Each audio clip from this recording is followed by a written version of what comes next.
This is actually common structure of our game project. It contains client repository with Unity 3D project, server or backend repository with .NET project, and actual shared repository with a similar C# code that can be used on the client and on the server simultaneously. Usually, shared repository contains transport model that were mentioned before.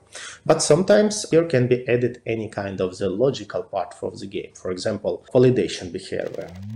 Firstly, I'd like to show you the server-side implementation, and now we will take a look how it implemented, organized under the hood. So the main part of our game, it's possibly the board, and as Stanislav mentioned before, we use states and behavior.